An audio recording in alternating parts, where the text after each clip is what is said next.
I've never seen that before.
It's another glorious day, my tea sippers, and you know what time it is. I hope you have all of your crumpets together because it's time to dish tea. And you're dishing tea, darlings, with Big Meat.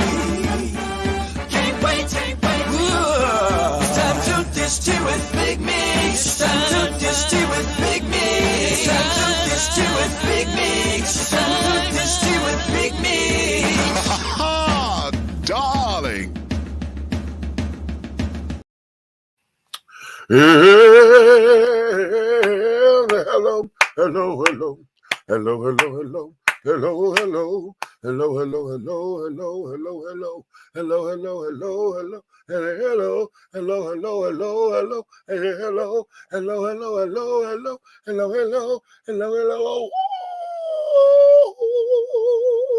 And I knew I was gonna fuck it up because I'm just waking up. How about that?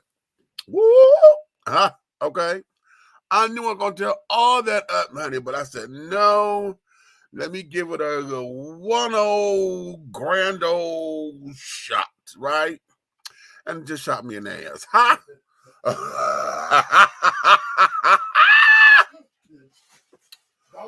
What's going on to all of my tea sippers, my crumpet dunkers, my tea brewers, my pot stirrers, and my tea leaf readers, honey? It is another glorious day, my darlings, honey. You know what time it is. I hope you have all of your crumpets together because, darlings, it's time to dish tea, and you are dishing tea, darlings, with Big Meat. What's happening? Well, as you see, honey, you hear me say, I'm just waking up, right? I had all planned to try to come up in here. We're supposed to start a half hour earlier. But I have just been having an issue with being in the bed today. And I know what it is. My body has been physically tired because at the donut factory, I did what we call a turnaround, okay? I work overnight from 11 to 7 and then had to be right back at 3 o'clock that afternoon, right? Usually, normally, and most of the time, what we try to do is get a room and just stay there, okay? However, I know that the hotel they frown upon that or whatever. And I decided, no, let me come on home and relax, and then I'll go back. Well, child, I haven't done a turnaround in over a year, or maybe almost 2. And oh, when I'm telling you, my body is just saying, bitch, we done got a little too old for this kind of ridiculousness. Yeah. So today was that day where I'm not gonna call it necessarily a veg out day. It's just that I just put this shirt on today. This is the first thing I put on all day. Okay. And I have been in the bed most of the day. I tried to get up and come out here and sit down on the couch or whatever, and it just wasn't doing me. Again, I've been in the bed all day. So when I did come and sit down to put the show together, I'm like, okay, we got it, bada boom, bada bing. Went and laid my black ass back down in the damn bed. When I woke up, my clock said 9:15. I set the clock's 10 minutes fast, right? That's supposed to be my little jump start. Learned that from my mama. Well, it didn't work. Because, child, I had nodded back. All I did was lay back on the bed. And the next thing I know, bitch, here it is. It was 9:20. I said, oh, Lord Jesus. Okay, I'm late for the show. So I had to come in, redo it. Facebook kicked it out. If you don't start on time on Facebook, you got 10 minutes. After that 10-minute grace period, they take the show off the air. So I had to go in, reprogram the show in, and here we are. So that's been my day. Okay. How's yours? We're gonna try to get through the show. Aunt Nikki is not gonna be here. She texted me. She's going through headache issues and carried on and whatever. She's supposed to be in Philly. And she had to cancel her Philly trip because whatever this is taking her out. And I know that's going to upset her because she was going to go see her son, and that just upset her. So she's not going to be in. She'll probably come in the comments, if anything. So that there was that. I'm waiting on Red to pop up because Red is special that way, honey. Red is very special. Okay. Because he going to do his thing, and he going to pop in right when he know to pop in, okay? So that there was that. But in the meantime and in between time, we're going to take care of business the way that we know how. I want you guys to get your thinking caps on for me today, because how many of y'all remember Schoolhouse Rock, right? And y'all remember the song, Electricity, Electricity. Well, that's what I named today's show, okay? And the reason why we want to talk about some electricity is because I was watching television. And I don't know if y'all have seen this commercial yet. It's about the guy who was visited from, I guess his name was Ebenezer Scrooge, right? And he get visited from the ghosts of the past, present, and future. Well, when they get to the future, it is all about this new Lexus car. And it's all electric and blah, blah, blah, blah, blah, yakety smackety. And I'm sitting up in here, and I just had an epiphany. I said, you know what? I'm a survivor of the famous blackout, honey, the 14-state blackout. I think that was in 2004. Let me pull that up. Okay. The 14-state blackout.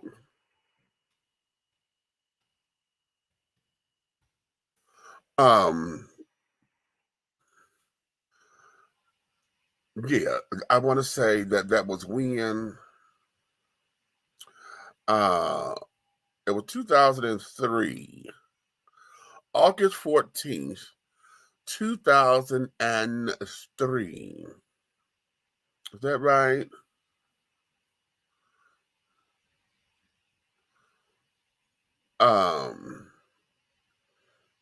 Yeah.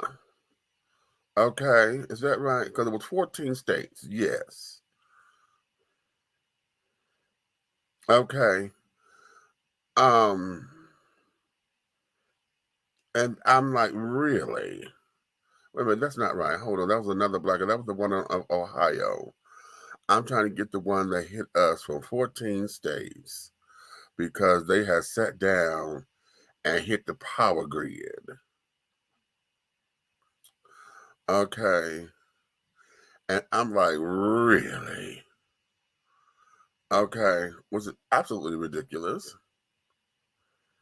Absolutely. Anyway, while I'm trying to look this up, the point that I'm making is this. Okay. I survived all that, right?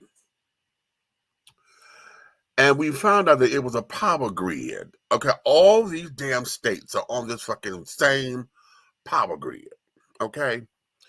And when that damn blackout hit, everybody, of course, thought that we were like under attack or whatever. This was fresh after, not too long after the 9/11 terrorist attacks. And so when this hit, we thought that a lot of what we were going through, like either this was a practice run or somebody done hit us and really want to do the damn do, right? And they're trying to come up in and all of that. Okay. That's what we thought.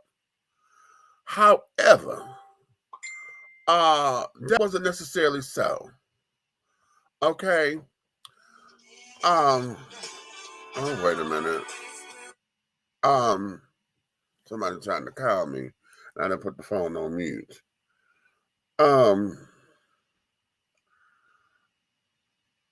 Anywho, because of that, we going through, and it took us like 5 days to get back together, and everybody was going through scrambling what to do, and it made all of us one and the same.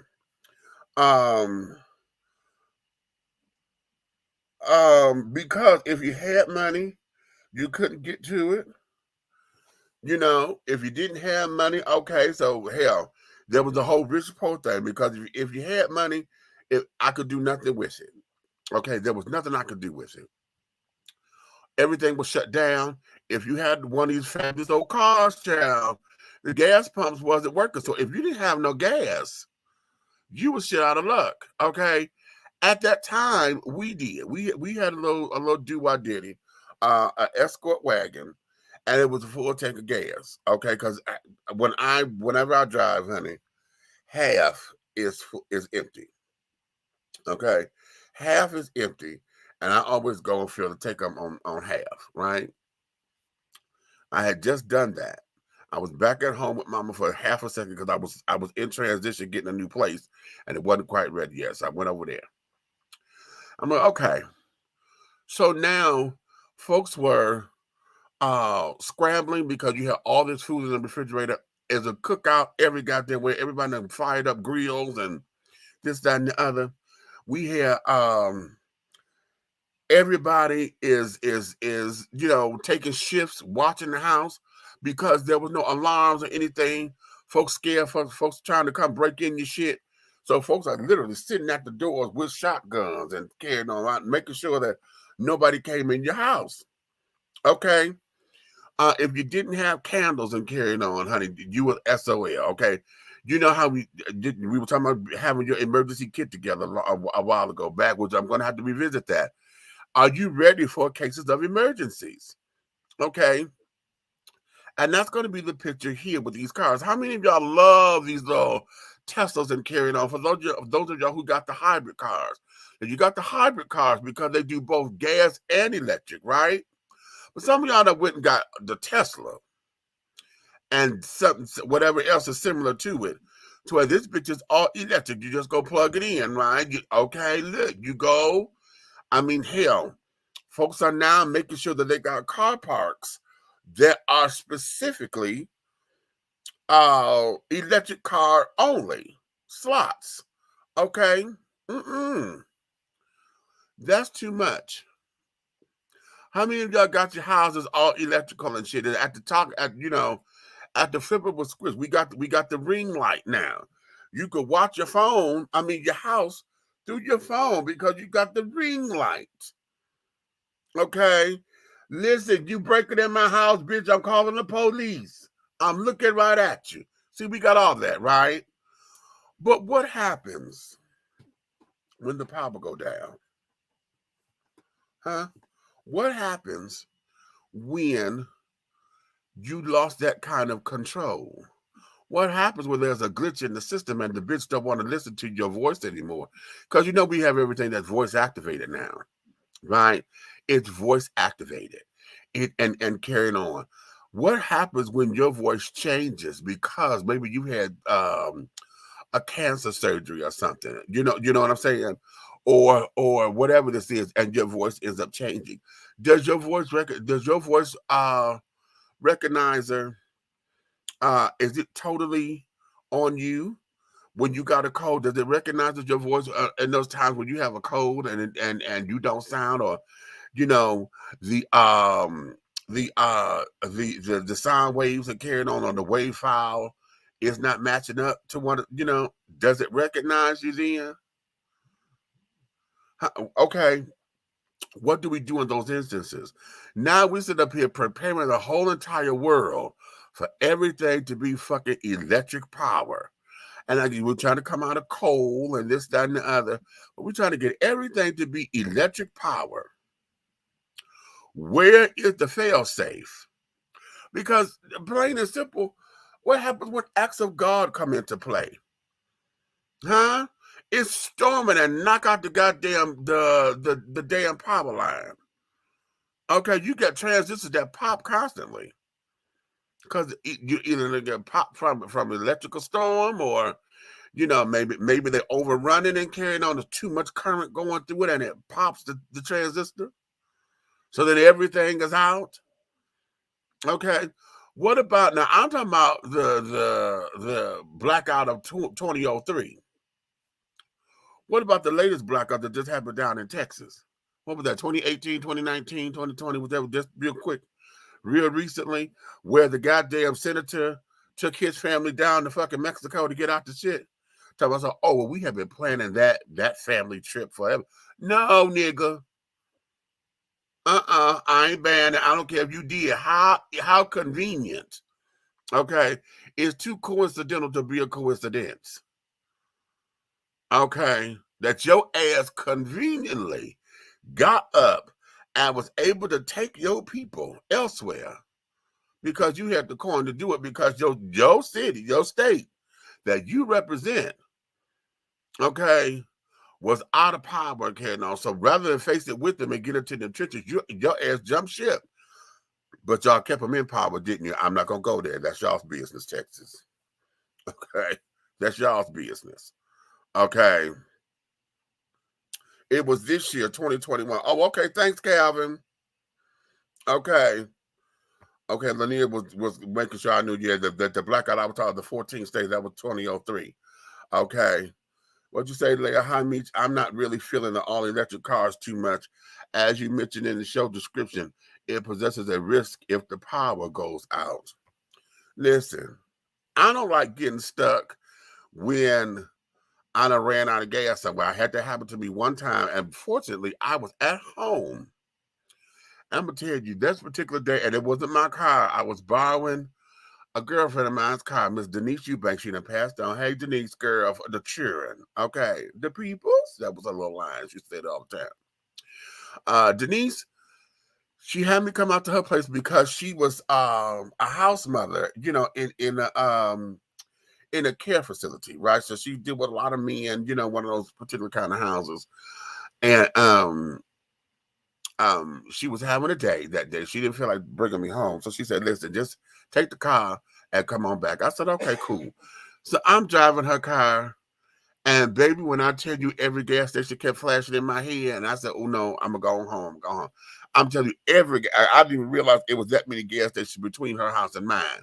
That's just how far God was trying to tell me, stop at the gas station, but I kept going. I got home, parked the car. All right. The next day, I'm trying to go back out to her place. that bitch wouldn't start. And I'm like, what's the matter? What's the matter? And my mother told me, she said, baby, you might be out of gas. I said, out of gas? Bitch, it was cold as fuck that day. And we talking about wintertime in Detroit. And the wind chill factor was like a -2 that day. But the temperature was like maybe 12 degrees, but that wind chill was a -2. So that's what, if the wind chill factor tells you how cold it feels like. But the actual temperature was maybe like 12 degrees. Okay. So that means that it's cold as shit. The extremities and stuff all together. And I had to walk. Fortunately, the gas station was up the street, maybe about 3 or 4 blocks. It was, I could see it, but you know, that's a long block. We stayed on the boulevard. I had to walk up there with a small little gas can to get $2 worth of gas to come all the way back to this goddamn house. Put this little $2 worth of gas in there because it was just enough so I could get the bitch started to take the car back up there to fill her up. Okay, so I could. That was enough for me. That was enough for me. Yeah. So that's why now half is empty. Okay. Plus, with the gas prices being what it is, I don't like paying these outrageous gas prices, honey. If it's at half or just under half or whatever, I can still keep a tank at about $20. Okay. About $20, I'm good. 20, 25. My goal is to try to keep it under $30 to say that I've done good with my gas. So that's my way of thinking. But I've said all that to say, what happens if the power goes out? See, we don't know I don't know how long an electric current is supposed to last in these particular cars. Now, and then does the faster you go pull on the amount of the charge that you have? Because you know, when you're freeway driving or whatever, hey, I know I have a heavy foot, you know. So does that take, does that get calculated within the currents of the car? You know, what if you down and the thing said that you need an hour to charge? Do you have an hour? What if you forgot to hook the damn car up? You tired coming home from work. You didn't hook the goddamn car up. Okay, now what?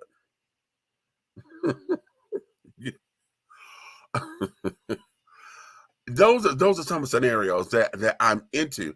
And we're trying to move into this all electrical idea of living. You know, we done got so convenient. Everything is so fucking convenient, honey. But are we losing our sense of self for the convenience?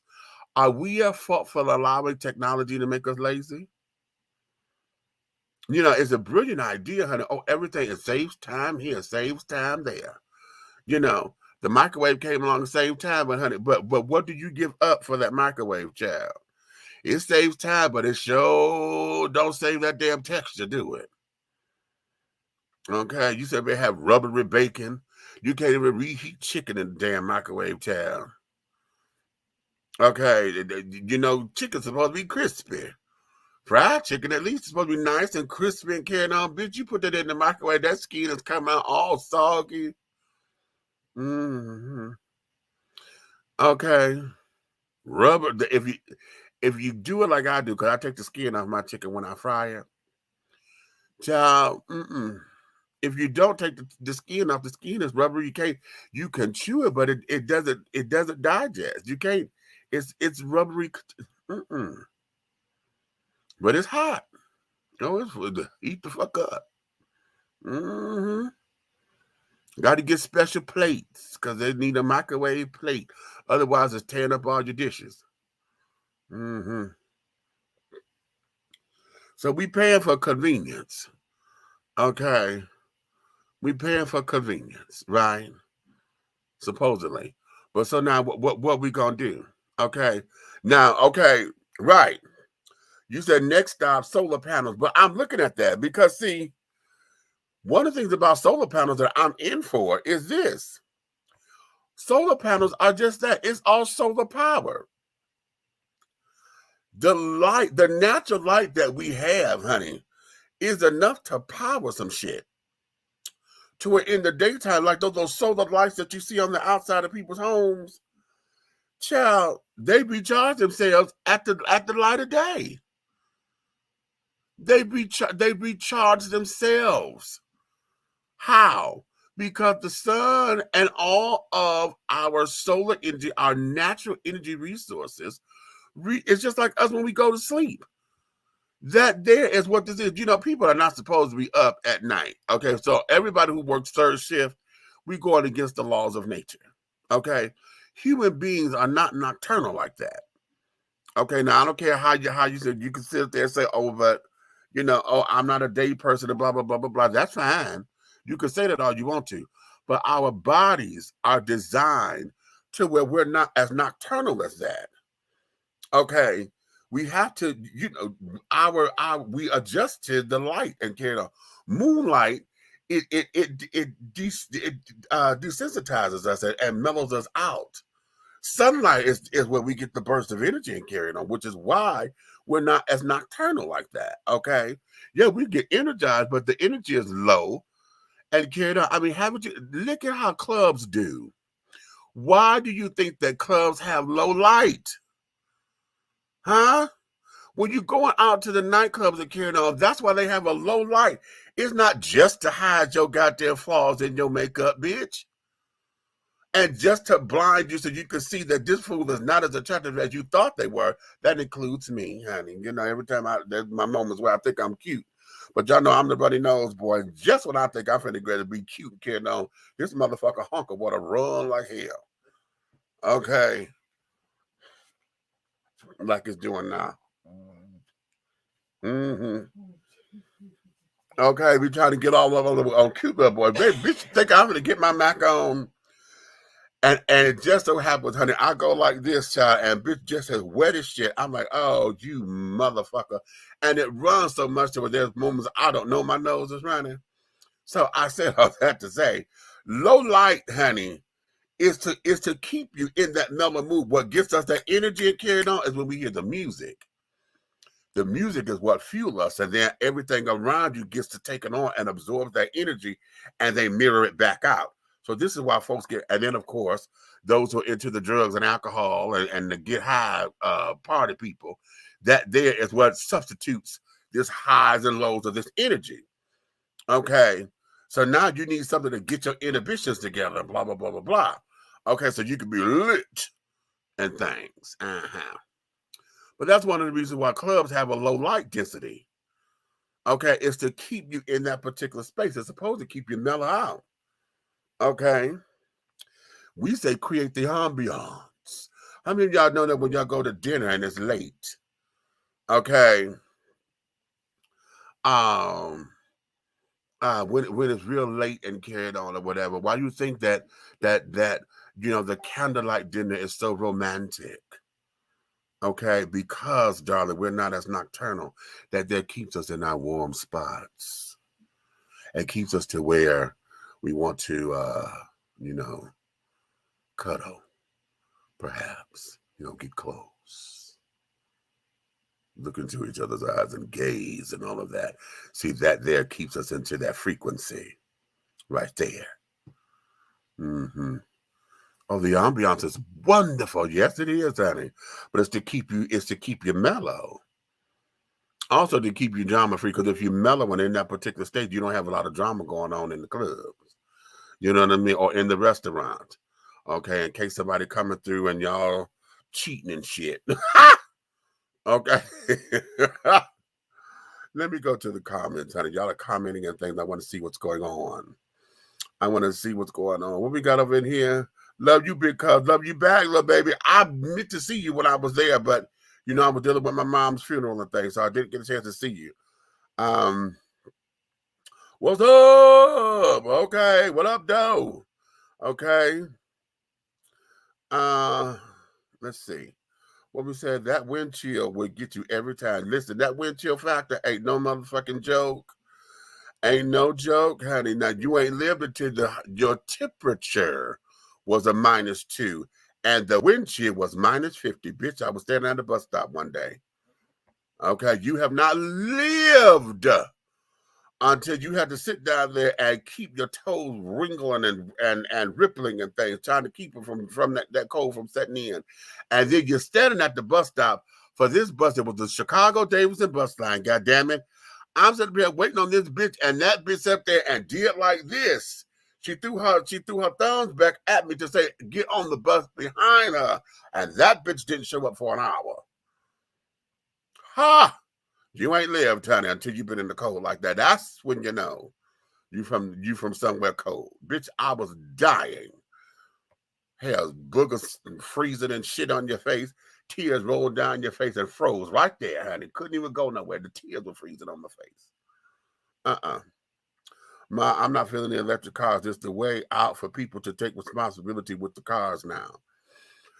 You know what? I'm gonna say not a way out of taking responsibility. It's just that what has happened is it's too convenient, because the responsibility is, okay, now I got to go driving. I got to make sure I plug the car up. Same thing how we do with our telephones. You know, if you don't have your phone and don't plug your phone in, bitch, okay.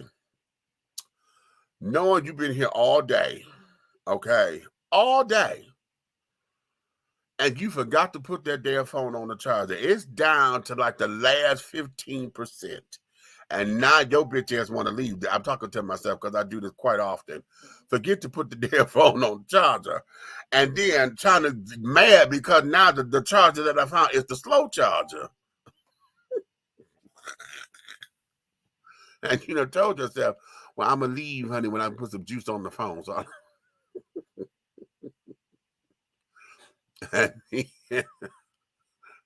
either you know waited too late, you're late for your appointment, or you're late to go visit whoever you're going to visit, or you just got to sit there and say fuck it and carry it on. The last thing you want to do is not have a battery. This happened to me when I was at home.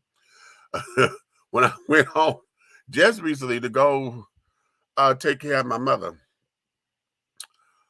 I had just got the car and I was trying to find my hotel. And I'm like, okay, I know it's over here, but okay, the address, I was misreading the address and didn't realize it. This thing said Northwestern Highway, Service Drive, and I missed the Service Drive part. Ha! I'm on Northwestern Highway. Bitch, I'm rolling up and down. I had, what, maybe 8% left on my phone.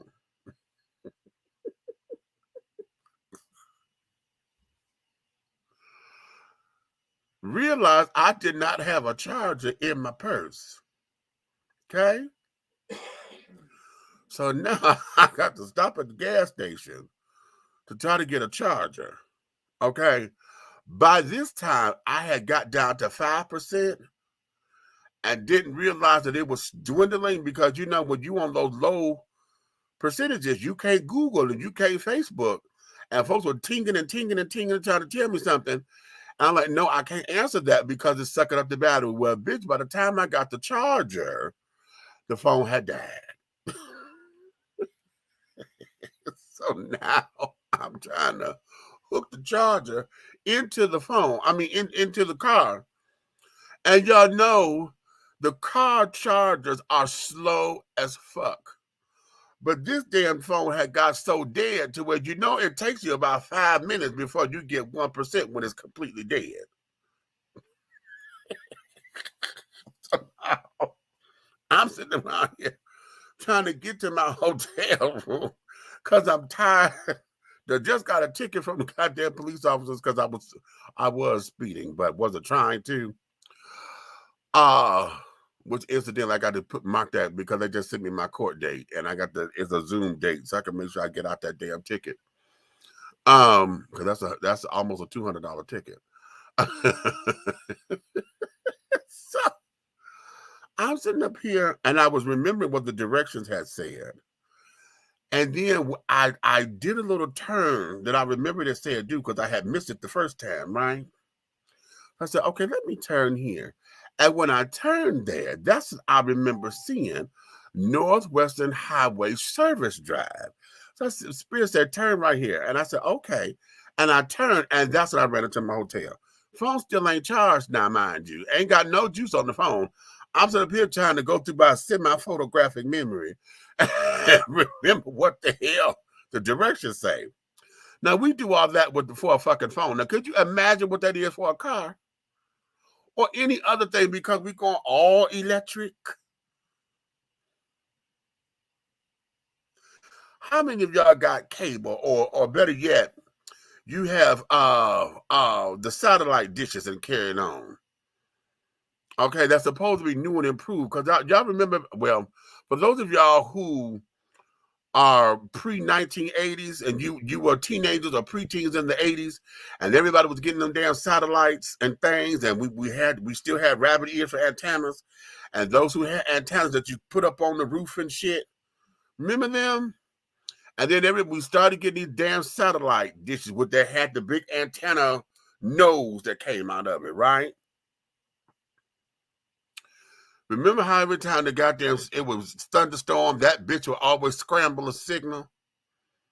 Now, how many of y'all still experience that with direct TV and all these other things where they got to come and put that little small little satellite dish? You don't have all of the arms and stuff like we have on the antennas that come out on that middle section. It's just a round little piece that's supposed to be the director or the house for the currents, right? But how many of y'all always get a fucked up signal? Okay, and things of that nature. Every time it rains, I live over here by the airport, so how many times have y'all had flight control or whatever knock out your signal because of the big ass airplanes or whatever? Now, that there is for cable TV and satellite dishes and this, that, and the other. What the hell make you think that a car is going to be any different? If you on your phone, how many of y'all experience that when you on your phone and it tells you trying to make a phone call and the shit will come up and say, you have no network? What the fuck you mean? If you go check on your network, everything it said connected, right? It said everything is connected, but the phone isn't inoperable. You have no fucking network. Then you go looking at your Wi-Fi and you find that your Wi-Fi is out. So the Wi-Fi not connected to nothing because there's no free Wi-Fi. You know, someone has to pay for Wi-Fi, right? But whenever somebody has free Wi-Fi in the area, that's how we're able to stay online because somebody else got Wi-Fi and this, that, and the other. Now, this is what pisses me off because if I'm paying for Comcast cable, okay, and I have a goddamn password, how come if I put my password in to connect to a Comcast cable line, it doesn't connect me? Because I'm out of range. My shit only down here at my house and with however many miles I have around me. But catch this. When I leave at my house, in the car, mind you, if I drive to go to the gate, bitch, the signal is scrambled. Until I get past a certain part, then it'll kick back in. Like right when I go out the exit gates, just before I leave the lot, my signal will kick back in. Okay. Then if I take the street into the donut factory, there's a section of the street where for maybe about 6 or 7 minutes, I don't have a signal. I'm not on network. How about that? And that's when I'm listening to my music, because the music will go out and you'll see it buffering, trying to get. And I was like, for 7 minutes, honey, I'm out. Really? Now, this is what we deal with the telephone. That's all electric. So I got Jesse, what's Jesse's last name? Dance Electric. Dance Electric. Listen to the rhythm of your soul. Remember your song? For those of y'all who know it. Okay. Was that Jesse or was that Dexter? Both of them was from Prince's band and they went solo. Okay. So yeah, okay. Trav, what you say? I love my solar panels. Okay. Hey, did you host trips or gatherings for networking? Let's see. Sorry to get off topic. No, that's not off topic. Actually, you know what? That works because, see, here's something that we need to consider about all of that. Because, see, do I host? I haven't put anything together as a dishing T network or enterprises function for that reason. But we do have such, we participate in things of that nature. I'm here in Atlanta, so hit me up, inbox me on. I see you're on Facebook. Inbox me in my Facebook, and let's talk, okay? Because you may be onto something. Maybe it might be time for us to bring some of that in. What we got over here? I would admit that I like the convenience, but remembering that blackout does cause some concern. In any case, that blackout taught inventors nothing. For like it was said in Jurassic Park, scientists were so busy thinking about if they could, they didn't think about if they should. Ooh.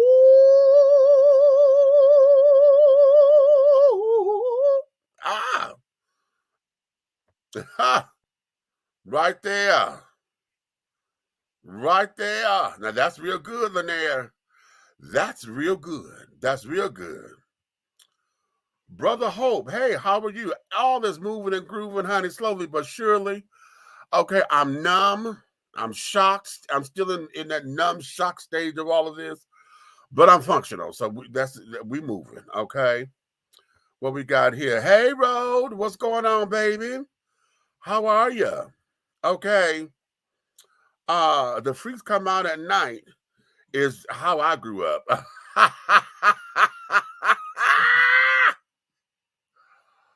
Okay. Andre Simone and Prince. Thank you, Pride. Okay. Right. Okay. All of them is in that Prince family. And you, Andre Simone. Thank you, baby. Because I knew that wasn't sound right. But then Dex, I just saw Dex on the guitar. That's still not right. Okay. Hey there, dear brother. Just touching bases. Glad to see you back on the grind. Thank you, baby. We here, we here trying to get some things together and doing what we need to do, and really want to make sure that we have this discussion here, because my whole point is I want to take this conversation to the next level, because I want to reach the inventors. I want to reach those who are significant in the world of science and technology and carry it on, because darlings, what are the fail-safes? Huh? We have too many movies, and Ed and I was in here talking about this earlier. We have too many movies that give us too many references of what the world is about to come to. Okay? When we allow technology to take over. And slowly but surely it is, because we are allowing it to have access to everything, honey. All of y'all who got Alexa and Siri and hey Google, okay? And we've already known that they got class action lawsuits that these children, they listen in on you. That Alexa and them recording your conversations and all this old jazz. Okay? And y'all want to call that a computer glitch. Oh, that's a glitch in the system. There ain't no motherfucking glitch, bitch. That you programmed that thing to do that. Okay, you programmed that. How many of y'all we got to now put the little tape on your computer camera, your laptop cam and web. I'm trying to say webcam, your webcam and the camera on your phone and shit. They tell y'all to put a cover over the lens because somehow or another the damn thing is recording you. Huh? You want to tell me that you can't find nobody, but you're telling me devices, this motherfucking phone. How in the hell could I use Google Maps or Waves and carrying on? And this bitch, I'm in the middle of no motherfucking where. And we'll put in, I'm trying to get to so-and-so. They say from your location. And it'll sit down there and draw up and say, okay, go down here. You are here. Down here, make a left at this turn left. Then go down 6 more blocks. Turn right again, then you're going to take this mile for about a mile down. How in the fuck the damn thing know that? Based off of calculations and shit. Okay? Because they're watching you. Like, you got all that in this goddamn phone. I can Google map my house. Have y'all ever done that? I said this a long time ago. Have you ever done that? Where you went to Google and put your address in there to Google your own shit? okay, and watch Google Maps sit up there and put you right in front of your goddamn house while you looking at your door. And if you pay attention, you'll get a day and a time, and you'll see when somebody on the left. I had that happen. I'm like, what the fuck is this? I said, oh shit, that's what such and such was at the house. Yeah. Now we could do that on your phone and on your goddamn computer. Imagine what the powers that be can do. Huh? Imagine. Right? And yet you want to go all electric. You want to sit down here and trust that kind of technology like this? It's called artificial intelligence. Okay? Why is it artificial? Because somebody has to program it. But in the nature of the program, it can go wrong.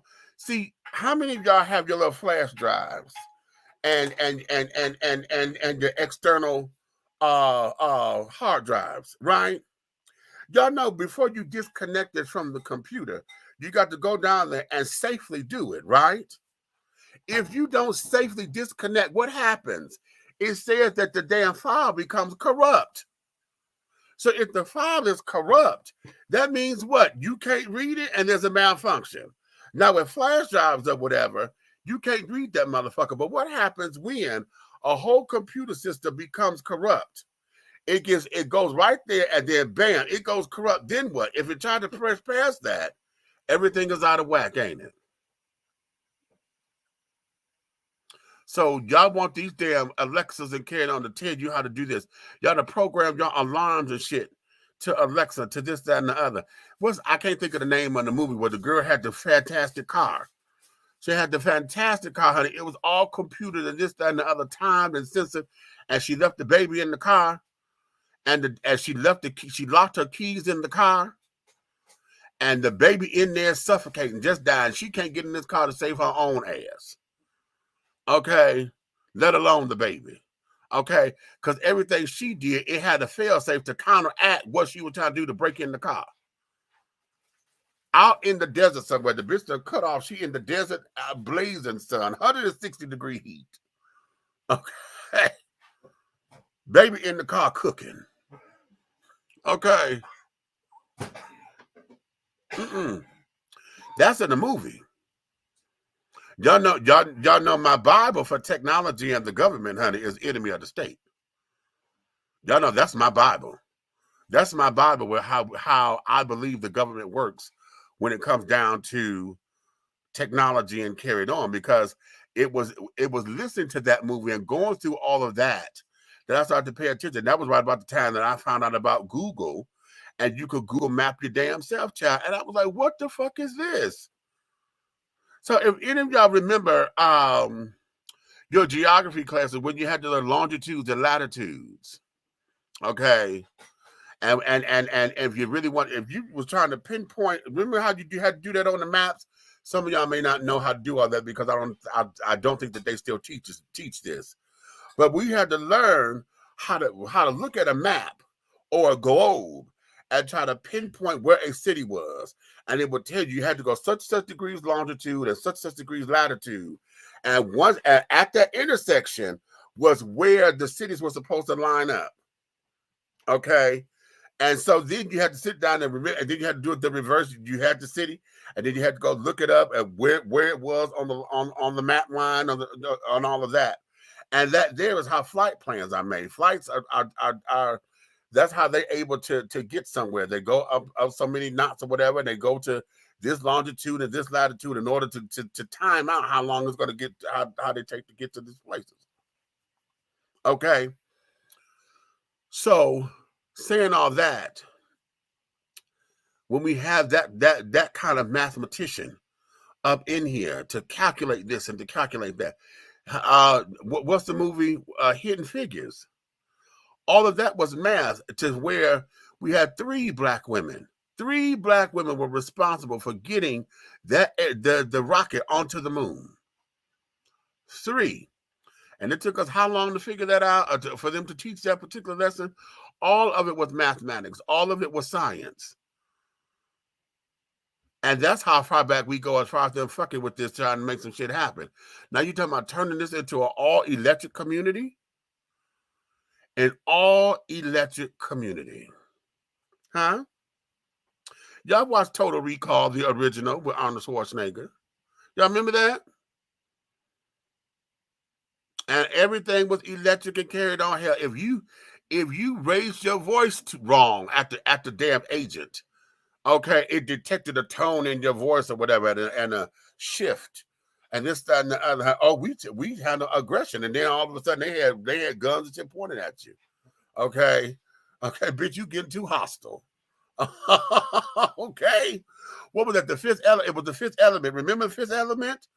Everybody, honey, listen, the ticket agent, bitch, it wasn't about, oh, I missed my flight. The ticket agent said, oh, I'm sorry, we're closed, bye-bye. And she dropped down in the flow to go get on the flight.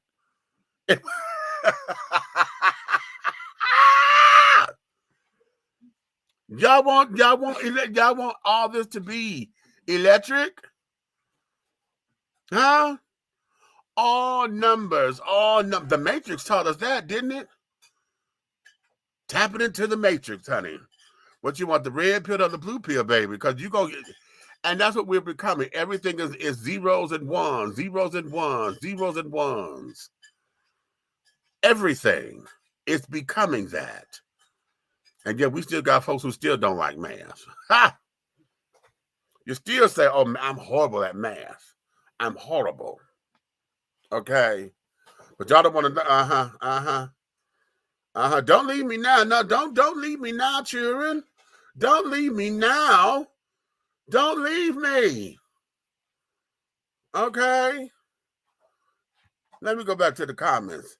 This is the reason why I'm not so keen in staying in apartments or other homes that are totally electric. My last place where I stayed, I had lights and gas. So in case the lights went out in the fall, winter time, I always had heat, hot water, and could still cook and burn candles. Now, right there, baby. Because I live in a place, in Embarcadero Apartments over here is all electric. Okay. And my particular building, every time we get something that's fucked up in the cosmos, my building usually gets hit. Okay. And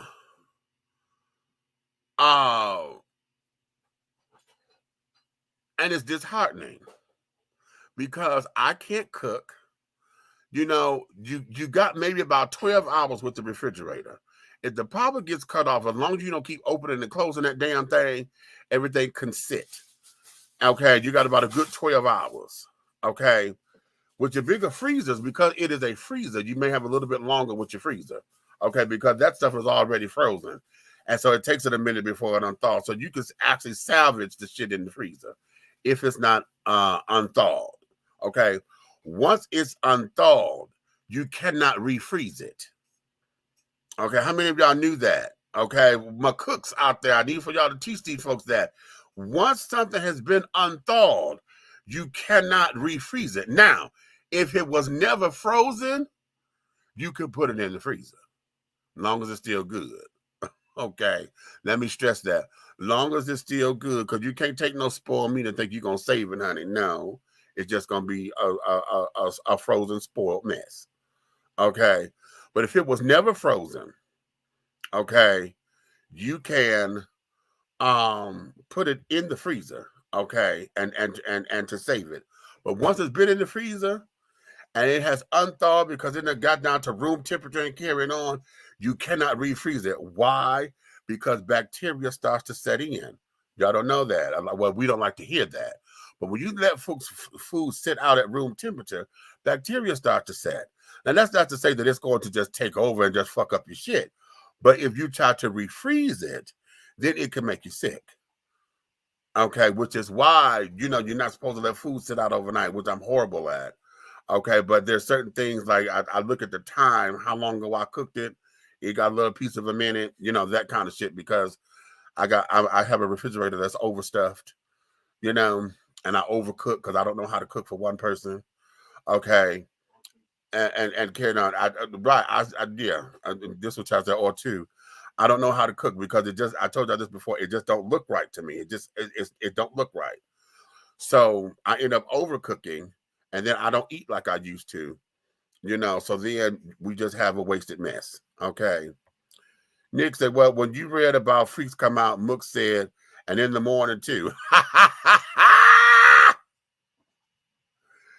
Okay, right, because they do. They in shifts, honey. You got the ones that come out at night, honey, are the ones that like to sit down here and get high and shit. The ones that come out in the morning, in the daytime hours, those them damn ones, they get a fresh sleep, honey.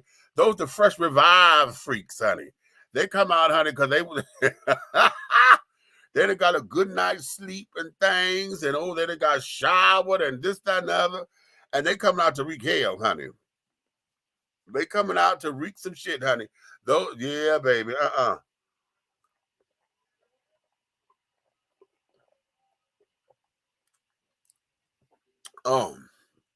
pardon now. It's just my little vitamin, the C boost. Yeah, real good juice, honey. Real good juice. Many dismiss it as science fiction, but much of Star Trek was science fiction. For a lot of it is part technology today. Example, flip phones and touchscreens. So I'm hoping we don't get to a point of Terminator or The Matrix. Honey, we already there. We already there. Star Trek gave us the wave into the future. Because remember, when Star Trek was on TV, they were already futuristic. Okay, because they were boldly going where no one has gone before. So a lot of the technology and stuff was already futuristic. You're talking, they was in the 60s, so they were already supposed to be in the year 2000 or whatever, remember? Okay.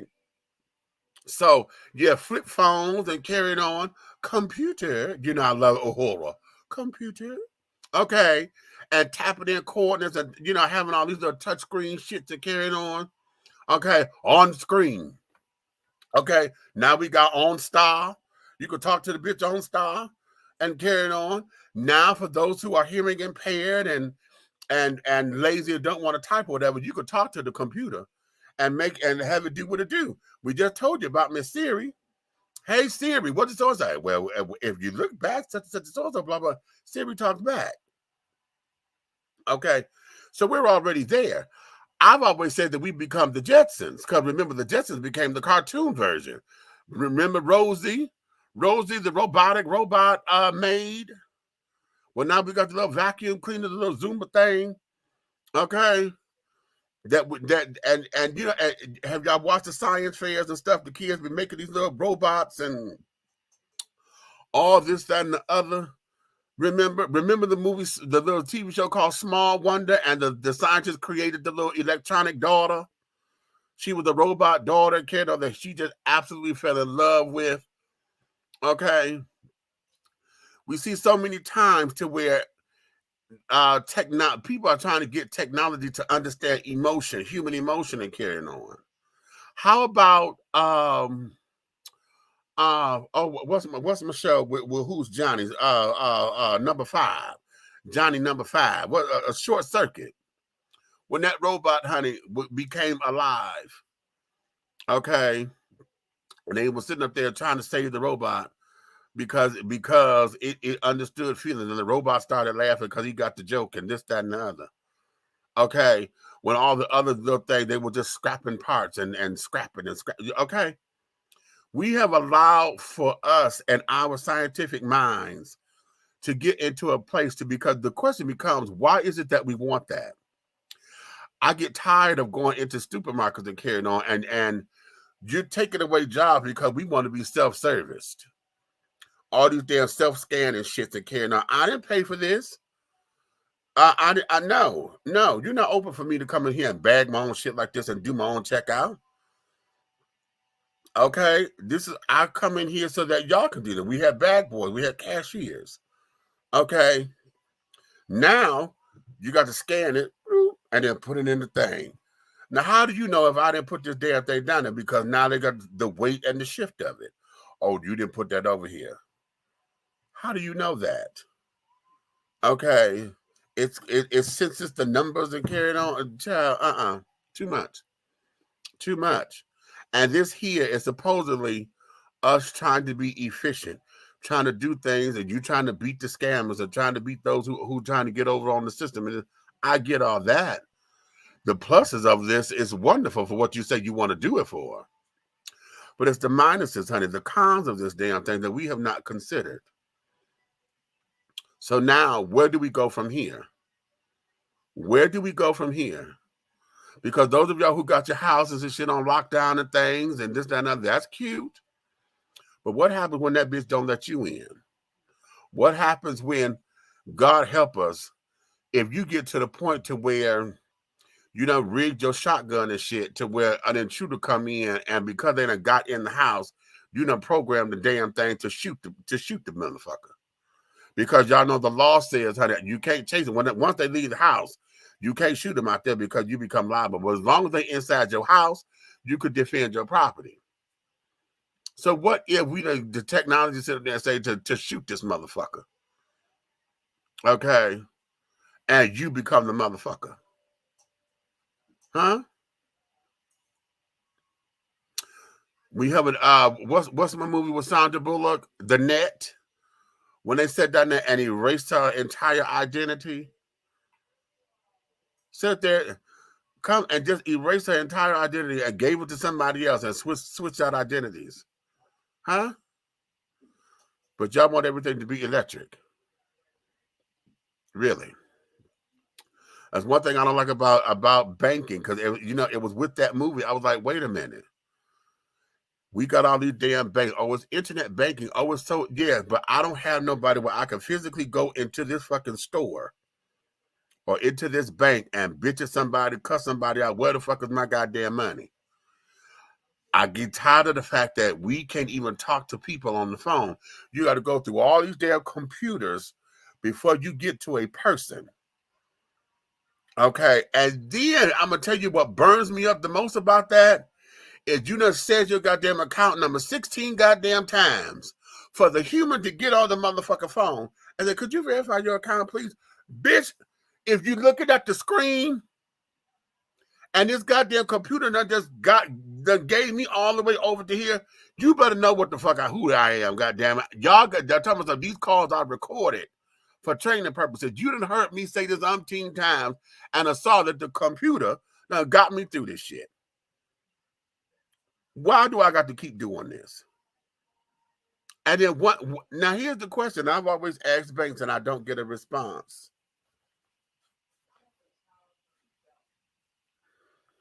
Where are all those recorded conversations at? How long do you keep a recorded conversation? How long do you keep that shit? Because I had this happen. I had lost, was it my keys or something? And someone called me to tell me where it was. And I couldn't get the number, right? Somehow I wrote it down wrong, or I erased out my phone, or whatever the case is. And I had to call the bank back. And I said, listen, could you go back and listen to the call to give me the telephone number that the child called from? Because he got my, I think I left my bag or whatever, and they had my stuff. This just happened, maybe 3 or 4 years ago. And they were able to do that. Okay. Go through it and this, that, and the other, blah, blah, blah, blah, blah. So how long do they keep those conversations? Who's privy to that information? Where is it stored? Okay. Right. Okay. Hey, Corey. Both house movies is the bomb. You better understand, honey. Yes, they are. And believe it or not, they're a lot healthier for you. They don't have a lot of processed sugar or added sugars they're carrying on. The calorie count is decent, for a serving and things of that nature. And baby, listen, there's not a lot of preservatives in this shit neither. Okay, which is absolutely fantastic. I wish we had a black-owned company that was like this as well, honey. that could give us juices and stuff just like that, because the rest of them, they give you juice drinks and they put a lot of sugar and stuff in it that's not necessarily healthy for you. But these girls here, honey, I love them. Hey, darn, Camp, what's going on? We forgot the movie Minority Report. How about that? Come on now. I have solar panels. Okay, Angeline, you have solar panels and things. How does that work with your budgets and carrying on? How is it that you're able to navigate your way through? Because see, here's the thing. I love natural lighting and sky lighting and carrying on, where you got all these, a lot of folks don't like them because they figure, well, that's a entryway for the burglar. You got all these damn skylights in your roof or whatever. But, they're insulated and things of that nature, triple pane and all this, that, and other. And at this particular point, honey, if you don't climb up on the roof to sit up there to try to break in my place, bitch, either somebody's supposed to have seen that or everybody in on it. Okay. Shit. Okay. Now, God damn it.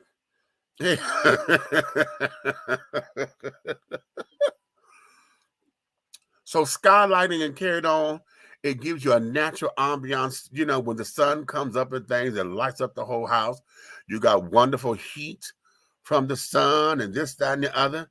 You have all of that kind of thing that we take advantage of because it's natural lighting. We done got so used to going up in here flipping on a switch, and carrying on. What would happen if we decided to take and downgrade ourselves for a minute? See, we so busy got Beyonce in our head talking about upgrade. What if we downgraded ourselves for a minute? Huh? What if we came out of some of the conveniences for the sake of ourselves? Okay. What if we had natural lighting? Because listen, one thing I don't like about my apartment is that I have one window. Okay. This one window that's in the front, honey. Okay. Well, technically it's two because my back door has window panes. You know how the door has all the little glass in the door? Yeah. But my back door, honey, I don't open up the blind, which I got to replace those blinds. I don't open up the blinds and stuff like I used to because here I don't want everybody looking in my bedroom, Well, no, because sometimes it's messy and they don't need to know all that. And then they don't need to know all that. But with the one window, when I open it up, it gives a natural light in here. But it's not enough because it's just the one window. If I had more windows up in here, I wouldn't have to turn the lights on. Which helps to save your energy bill or whatever. I don't have to light up the world like that. You know what I'm saying? So that there is something that what if we downgraded ourselves? What if we went back to having candlelight? Y'all, for those of y'all who love scented candles and carrying on, how often do you light the motherfuckers just to create light in your house? To say I'm going to have an evening to myself and turn off all your lights. So just light your candles and watch TV by your candles. By your damn self. Because see, everybody want to wait till you thinking you in love or think you finna get ready to have a little session. And you're trying to create an ambiance, for the romantic mood and shit. How come we have not learned how to do that for ourselves? Just a small little candle. How about those of you who got your little altars and carrying on? You ain't burning your candles. Just say your prayers, and let that be the illumination in your house while you're watching television or reading a book for those who read. Okay. Okay. Why? All right. Why? Okay. Interesting. My electric bill was $4. Girl, stop. Wait a minute. Give me the backstory. But I have a loan for them. My loan payment was $197 a month, which ain't bad. Oh, okay. Okay. Alo 99215 has beautifully scented candles. Bitch, okay. You know what, hooker? Now, I should beat your ass. She gonna get up in here. I told her she was gonna be in the comments because she wasn't feeling well, but now she gonna give promo comments and things.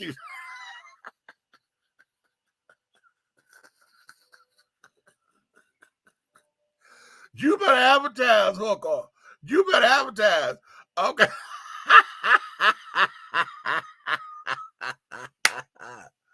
I love it. I love it. But that's what you do, girl. That's what you do. Okay. So on that, I'm just at a space to where, as I'm thinking and letting my mind, take me into this new space, because I just, there's a change in me coming, y'all. There's a change in me coming. Oh, there's a change up in here. There's a change. And part of that change is being a little bit more aware and taking life a little bit more seriously than what I have been before.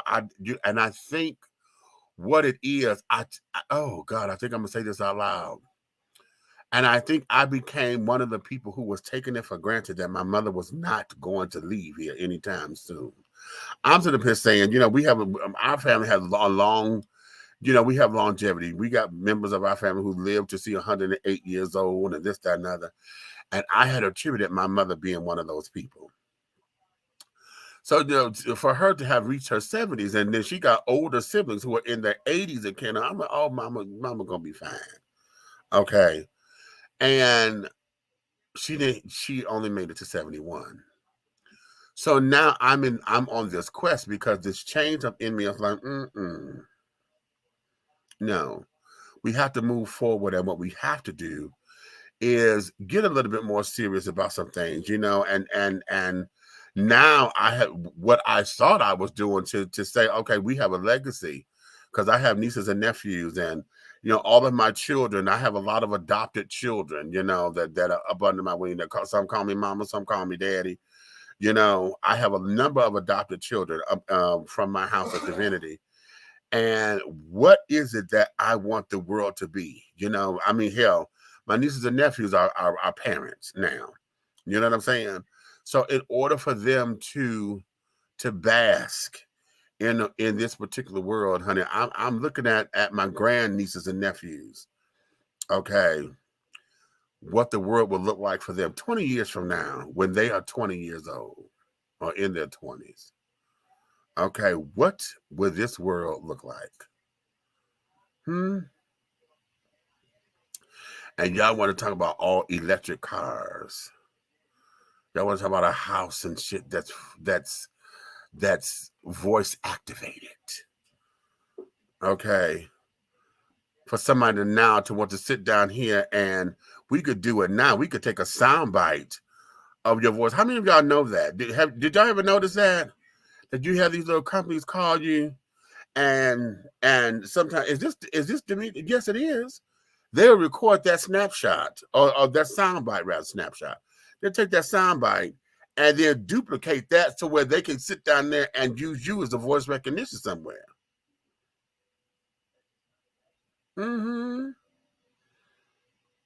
Okay. Or better yet, how about when you call it to your bank? My voice is my activation system. Please recognize me, or however the damn thing says. Okay.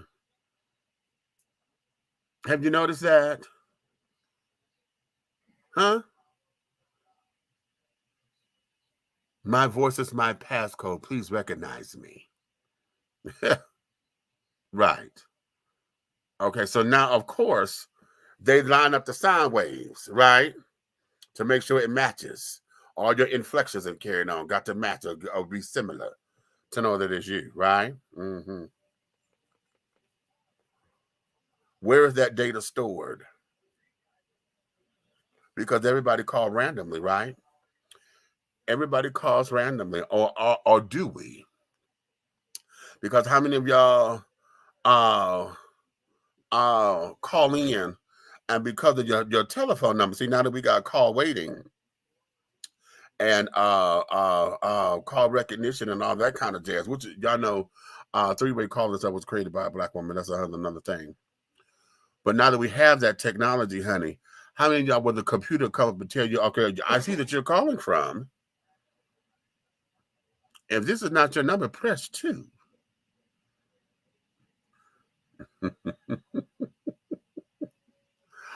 Okay. Yeah. Okay. Where is this recorded? Okay. Interesting. My iPad fingerprint and facial recognition. Okay, Okay, was it? Yep, my bank too. Okay. So I want us to have a conversation about that. Eventually, I want to have someone here on the show that we can question. I need to talk to somebody who's into the technology, those who create this kind of shit, those who working for the bigger corporations and carrying on, who getting paid for this particular knowledge. Those who I need to talk to the IT guys who are responsible for upgrading the iPhone. Because number one, it don't make no sense. For those of y'all who pay that kind of money for them fucking phones, y'all are crazy as hell. Y'all are fucking crazy as hell. I'm going to call you crazy to your motherfucking face. You are crazy and batshit crazy as hell.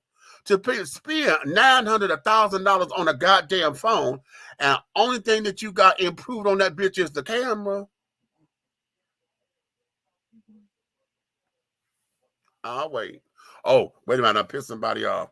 Somebody done left. Oh, they left by honey, they dropped off this call immediately, honey. Oh, and they still dropping. I done pissed them off talking about they got their phones. I don't give a shit. You damn crazy spending that kind of money, and the upgrade is the damn camera. Half of the features y'all don't even fucking use. You just got an iPhone because it's Apple products, and okay, I could connect it to this. And then, speaking of being all electric, let's understand that. You can take and connect your phone to your computer, to your laptop, to your iPad, to your TV. All of that is now that's lovely and convenient. It's cute, ain't it?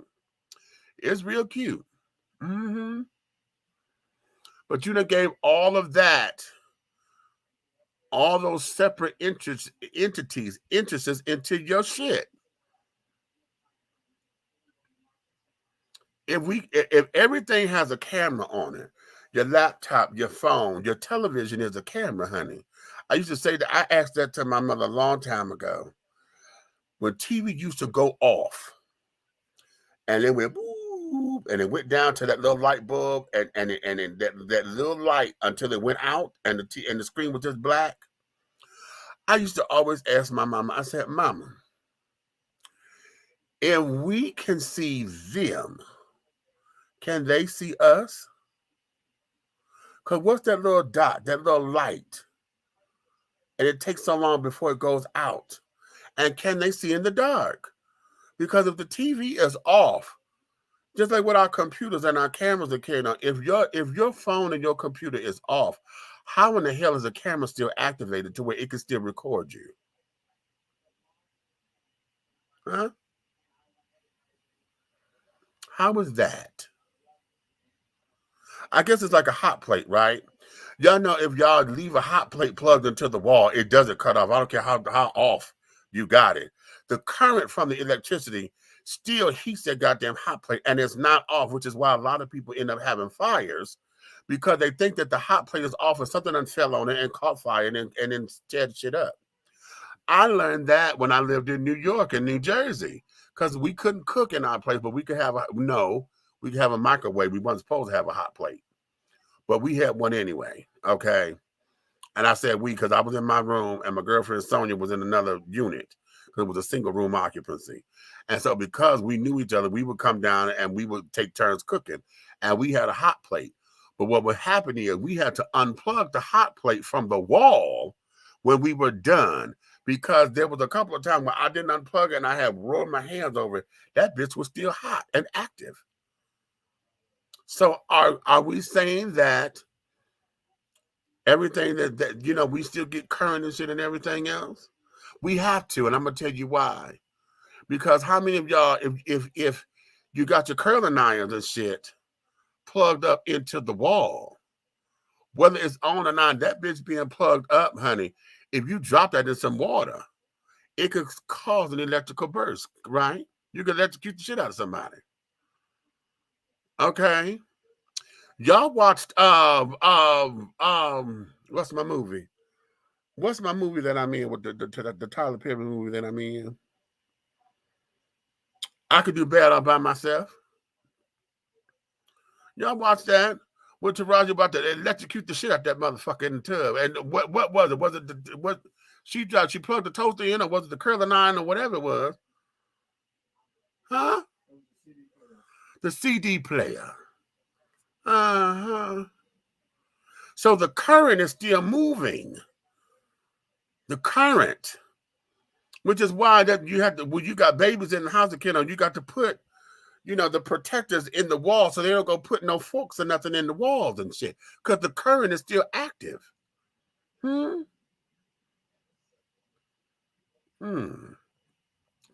don't want to think about that, do we?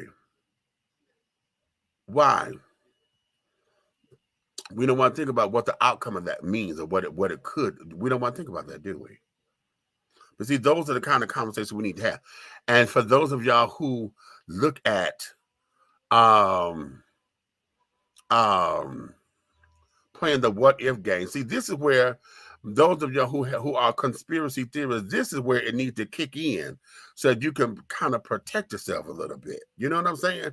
Now, you may be on the extreme side of it, but I would rather you err on the side of caution than to sit down here and be like the most of the world and be haphazard and think that, oh, because it's convenient for me, then I'm good. I'm okay until something happens. Very interesting. Let me take a break right here. When we come back, honey, we're going to get into the verdict. We haven't talked about the verdict on this particular show, and I know it's been a few days, but yeah, let's talk about that, because what does that verdict mean for us? Okay. What does that really mean for us? What does it mean, children? Huh? What does that verdict really mean? We'll talk about that on the other side of this. Stay with me now. I don't want to lose you. Ooh. We'll be right back in a minute.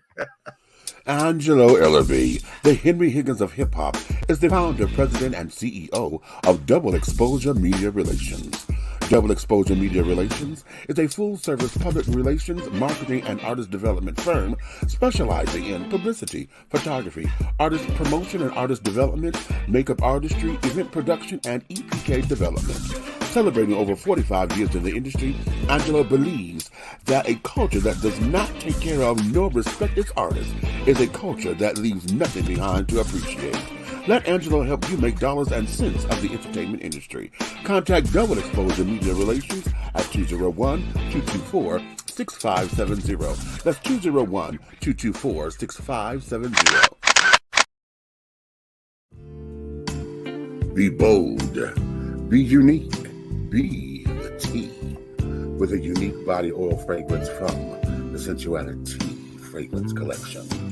The Sensuality Collection embodies a unique array of customized original scents created by Big Meech. Indulge yourself in such fragrances as eye candy, foreplay, anticipation, shower fresh, naked beauty, or pay homage to the motherland and choose an oil from our exclusive Wakanda collection. Over 17 different scents that will tantalize your senses. Order yours today. Log on to www.dishingtea.com for more information. Because remember, it's all about the tea. Sensuality, that is.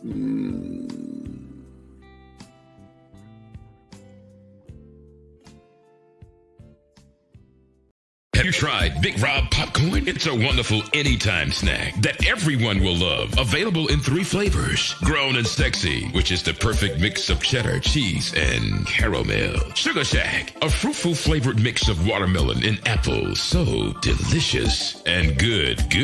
How about spicy butter and white cheddar? Everyone loves it. That's why it's called good.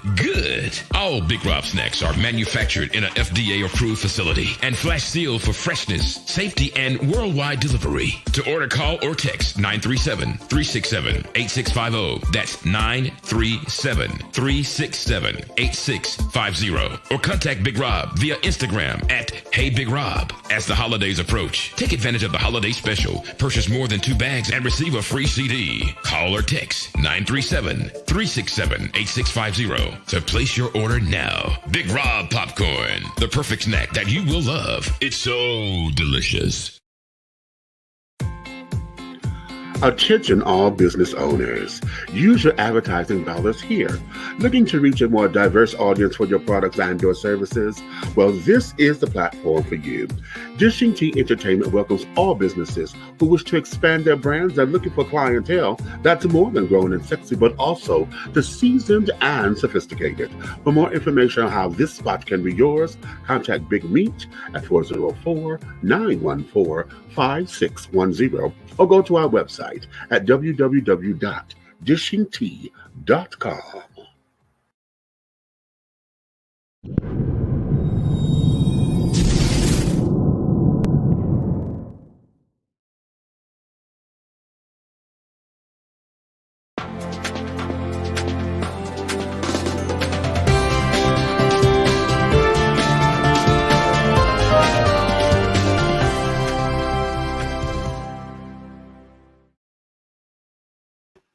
And we are back. If you're just tuning in with us, you are Dishing Tea with Big Meat, honey. I'm solo tonight.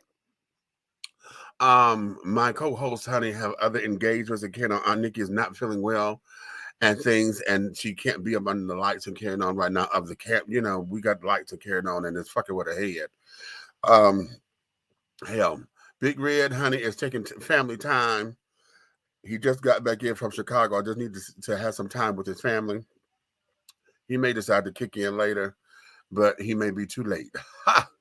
Because after we get through with this particular next segment, honey, I'm going to get up off here because this chair is starting to hurt my ass. Y'all know I got to get a new chair. You know what? If I were to start a GoFundMe to get me a better chair, honey, would y'all see my little cash app down there?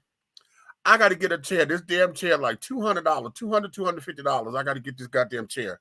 It's one of those gaming chairs. And I keep saying I was going to get one and carrying on, but child, hell, the money gone now. So if I would sit down there and put a campaign together, would y'all help your girl out, honey, get a goddamn gaming chair so her ass could stop hurting? Now, y'all know I done had that damn gastric surgery or whatever a long time ago. So the cushion is still back there, but ain't as much as it used to be. Okay. Anyway. Okay, that's just that. It was just a thought. Let's go on and move on to we'll talk about this verdict. The verdict, honey, Brunswick, Georgia, know that they came through and they did the right motherfucking thing. They did the right thing by making sure that all three of those individuals were found guilty. Okay. Now, the son who was the active shooter who actually shot Ahmaud was the one who was found guilty on all 9 counts. Okay. His dad was guilty of 8 of the 9 because he wasn't the shooter. Okay. And then the other guy, I think he was guilty of 6 of the 9. Okay. But all of them were found guilty of first-degree murder. Okay. Which that charge alone, honey, is 20 years to 20 years to life sentence. Okay. They did right. They did right. They did right. They did right. And why do I say they did right? Because that means that they absolutely looked at the evidence that was presented and they did not let their personal feelings bias them against what the evidence showed. They did not let technical jargon get in the way. Because I'm trying to think, was it the George Zimmerman case where they had the black queen who was the face of, I think she was the jury foreman, and that bitch got up on television and stuff and talking about, well, the way how they defined legally the definition of this, whatever the word was, he did not fit the legal definition of this, and because of that, this is why we had to sit down there and make this thing. And I said, bitch, wait a minute. I was so mad at that bitch on all different levels. I said, wait a minute. Not only did they have a black person be the face of this particular verdict, you got this black queen sitting up here that's trying to be all bougie and sophisticated and throwing in 16-syllable words and shit as if she was part of the intelligentsia. And yet you threw that heifer up under the bus because, you know, she was the face to deal with the black community. Like, bitch, how can you turn on your own people because they let you be the voice of the technicality? That's what happened there. But here in Brunswick, Georgia, them children, and they only had one black person on the jury, okay? They did not allow for any of that to get in the way, and they deliberated and they came up with a verdict that we all knew was the right verdict. I'm going to tell you, like most of the world, when that damn defense attorney got to describing him in her closing arguments, talking about how long and dirty his toenails were, he running with no socks and blah, blah, blah. I was like, bitch, wait a minute. That hit me in the center. That was a gut punch so goddamn hard because I was like, these are your closing arguments, bitch. And you trying to paint this picture like this man, this young man was some kind of barbaric something who didn't know how to clip his toenails, but they were long and dirty. Like he was just some criminally insane homeless somebody who had no business being in an upstanding community. And that's what I heard that came out of that particular comment. That's what I heard. I don't know what everybody else heard, but that's what I heard. Okay. But this particular verdict absolutely showed us that we as a people, when we do the right thing, we absolutely understand what justice really is. Okay? Because I really believe that this time justice was served, and it was served properly. Okay? Because in George Zimmerman's case with Trayvon Martin, justice was served, but she was gazpacho soup, honey. That bitch was cold as fuck. Okay? And that there wasn't cute. And this time they got it right. But the bigger question is, what does this verdict mean? What does it mean for us as Black people? As an American society who absolutely believe in the justice system? Does this verdict say that we could absolutely believe in it now? No, I don't think so. I think that this particular verdict here shows us that we have to continue to fight for us to have balance in that system. We have to continuously get people in office. We have to vote in the right judges who can remove their biases and their personal opinions and keep that from being part of their lawmaking decisions. We have to. A lot of this comes in education of the law, and I'm ignorant of it too. I'm not going to sit down here and tell you that I have some kind of scholar because I'm not a lawyer, and even lawyers don't know it all. How many times have y'all listened to cases and carrying on where they had to go and they reference other cases? Well, in the Brown versus so-and-so case of 1822, honey, the judge said this. And they do that because why? They find similar cases where the verdict was, you know, what they're trying to, and they quote other judges and this, that, and that. One of the things about a judge, verdicts and judges and carrying on, that there is just like it's just like having biblical scripture or whatever. If somebody quoted, honey, don't nobody want to be misquoted, don't nobody want to go against that, and don't nobody want to challenge another judge's ruling. So lawyers use that as a tactic to say, okay, well, this lawyer said this judge, and this is what came out of this at this particular verdict. Okay, the way how the evidence lined up here, and here, honey, this is exactly the same kind of case. And if this what he said there, what makes this case different? That's basically the gist of it, right? But this particular case means what to us? Y'all put in the comments. Y'all talk to me. What did it mean to you? Well, you heard all three of them are guilty. And I was a little pissed that the judge ejected the daddy out there. Because, listen, I know you said don't nobody blurt out of this, that, and other, but you're talking about the boy's father. The boy's father. They've been dealing with this for over a year. Over a year of not having no peace and not having no rest. And to hear that them children said they found that boy guilty. You damn right he was supposed to exclaim. You damn right. So the judge ejected him from the courtroom. You old bastard. You bastard. And I don't give a fuck how quiet you want that goddamn room. Listen.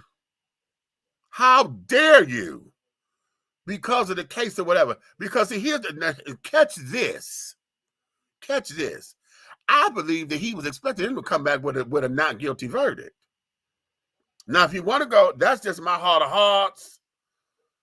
That had that, because he know damn well, bitch, if they had came back with a not guilty verdict, they'd have tore that motherfucker down. And Georgia would still be on fire. Bitch, we wouldn't have had no peace. We would not have had any kind of peace up in here because that would have been wrong as two left shoes on the right foot. Here. But let's go bigger than that. Let's go bigger than that because we got that battle. That battle, honey, that's a huge battle. But it's only a drop in what the war is. It's only a drop in what the war is. Okay.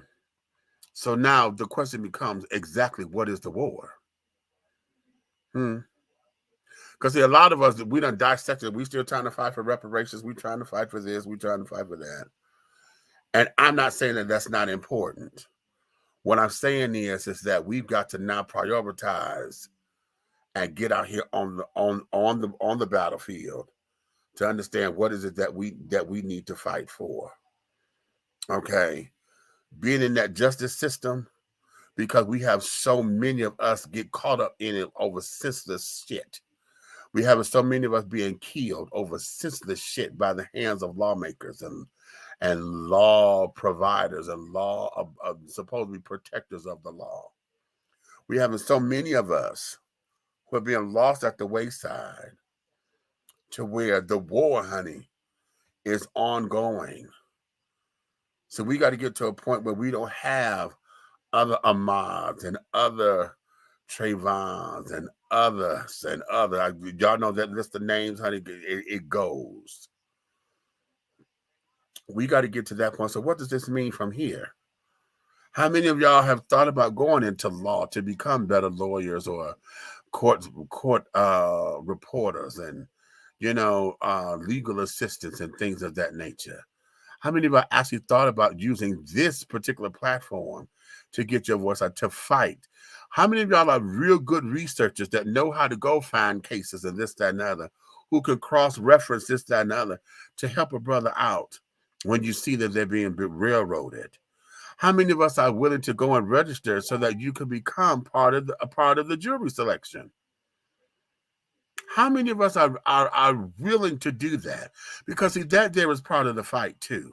We can't get mad because they say we got a jury of our peers when we don't go down there to support it.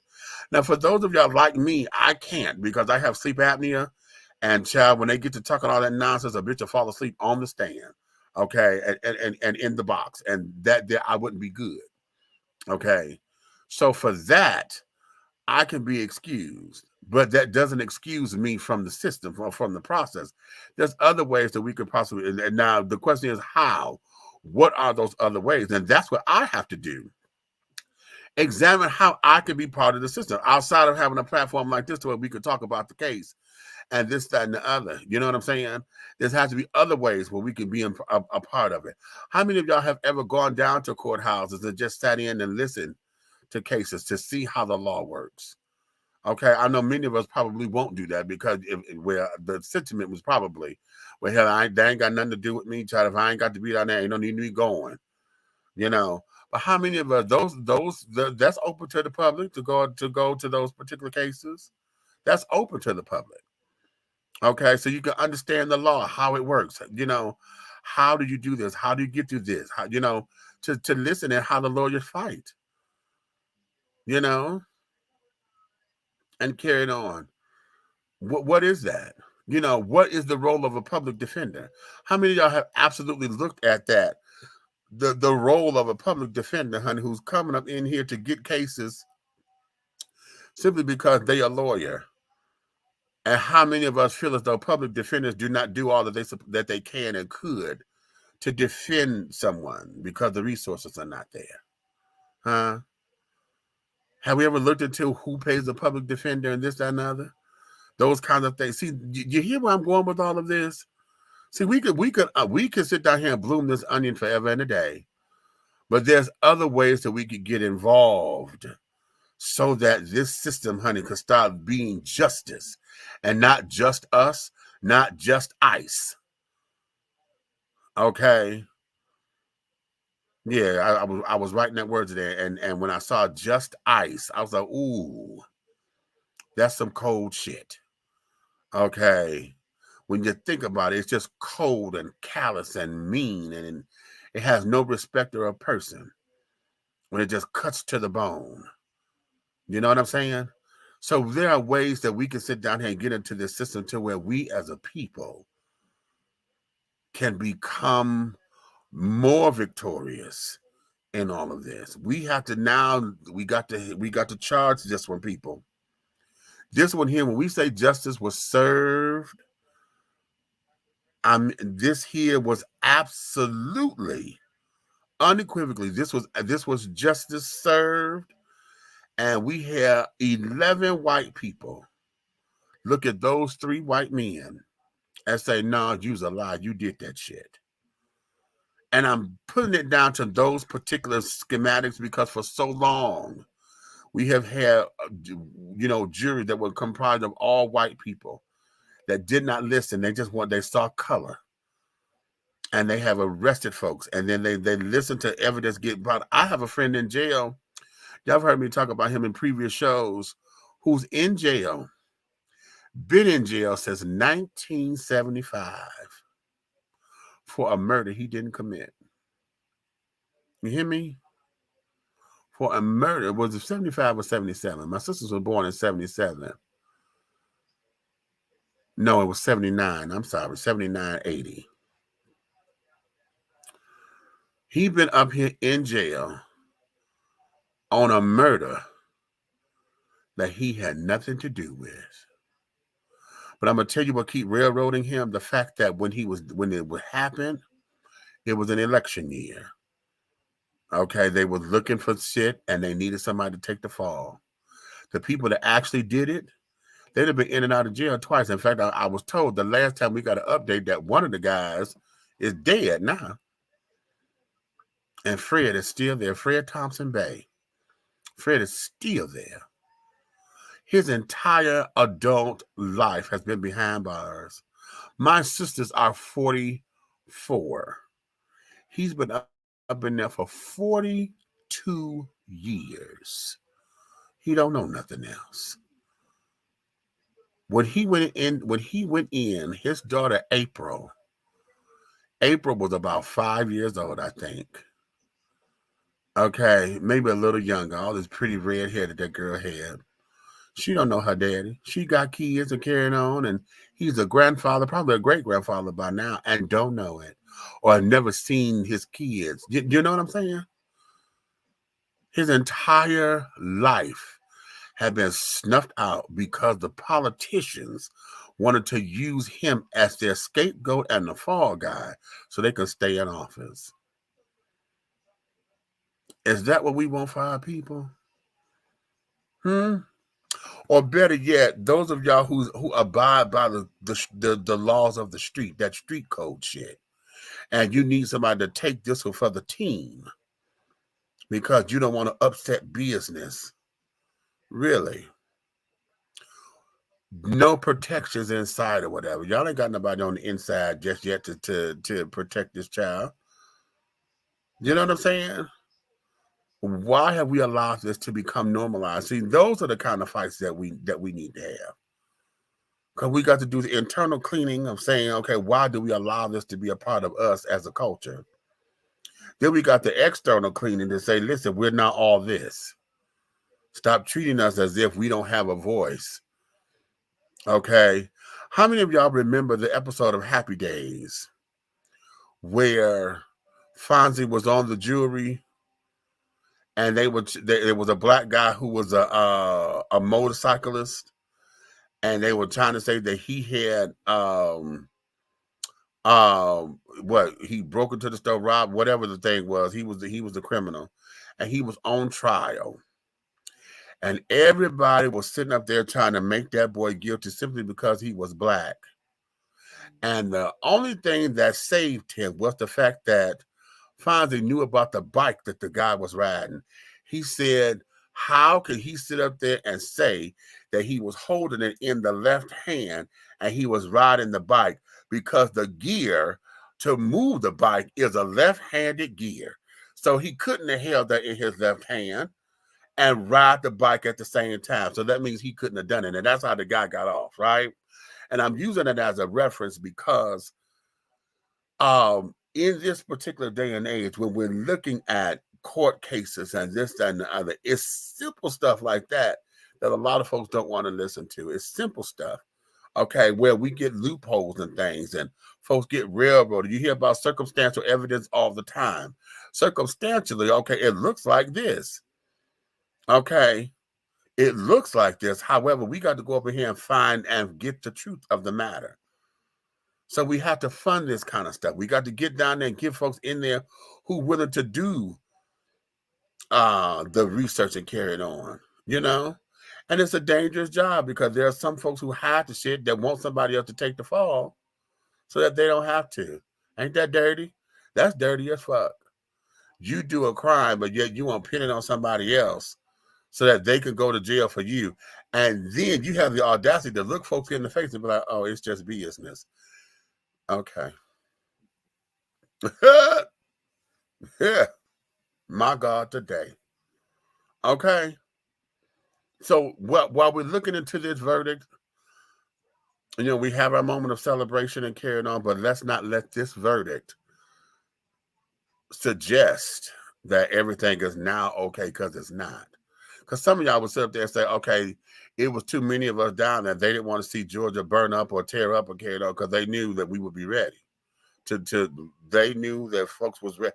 Atlanta was on point, baby. They had folks downtown. They had pulled out the 100 people that they had in reserve and shit. They were ready. Okay. But that came out and was like, we actually had justice served. So now what does that mean from this point on? If we can get it once, that means that we can get it all the time. The question is, what do we do to keep this momentum? What do we do to manifest that justice is just is? Okay. Read the facts. Get the facts. Let's do this. Let's do this so that folks can start the healing process and they can get some sleep. And they can sit down there and go into the grieving process of their son. The son can now rest, and they can rest knowing that they fought for their baby. They fought. So that there is that. Those are my comments right now. I was hoping that if my co-host had been up in here, this probably would have been a little bit longer for them to say their piece or whatever. And I would have brought us a couple other points. I feel as though I'm forgetting something, but I think this is all I need to say right now. Okay. Listen to me and listen to me carefully, people.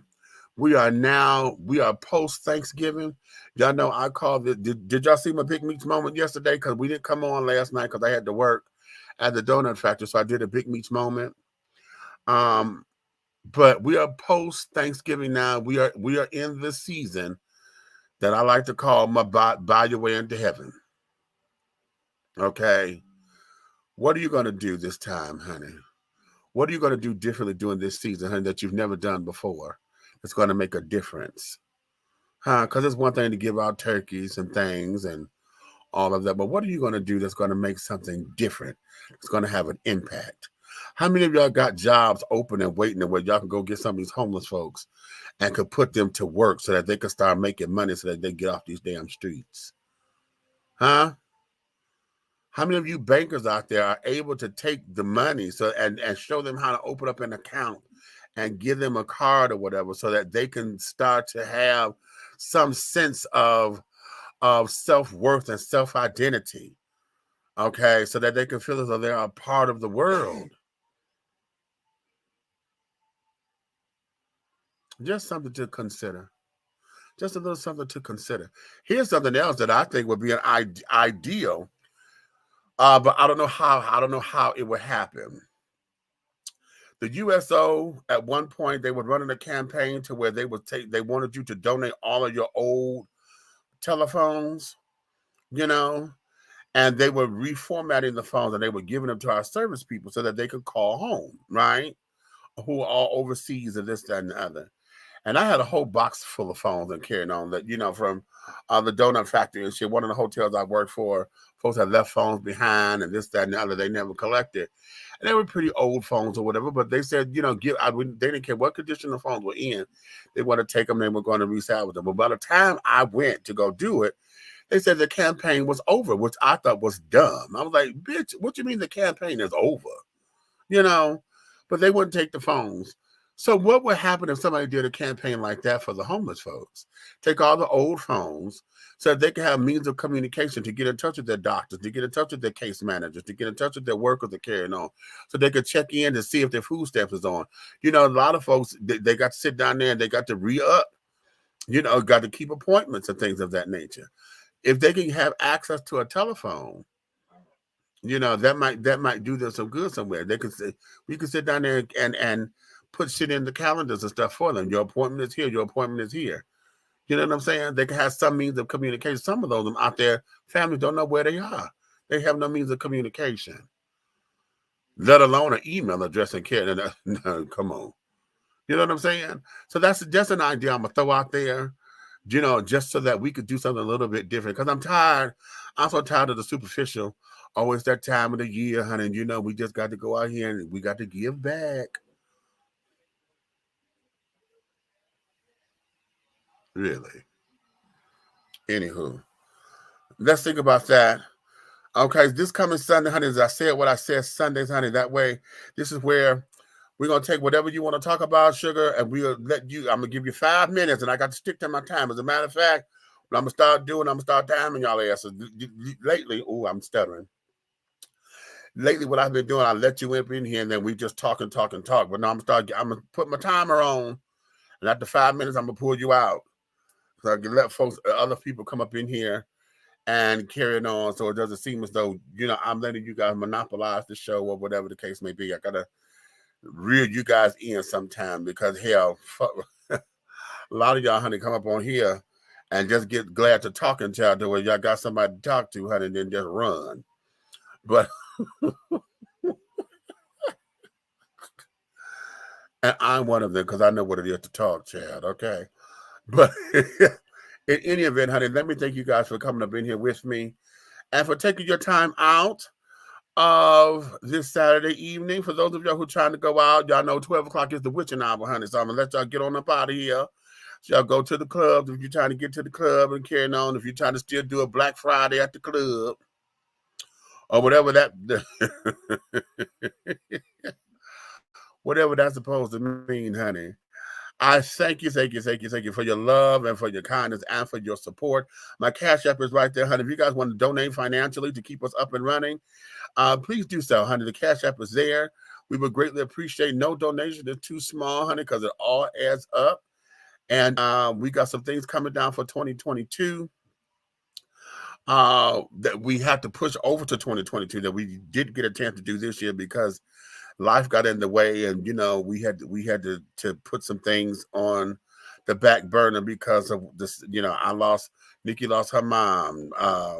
Red lost his son and a brother. I lost my son and a mother.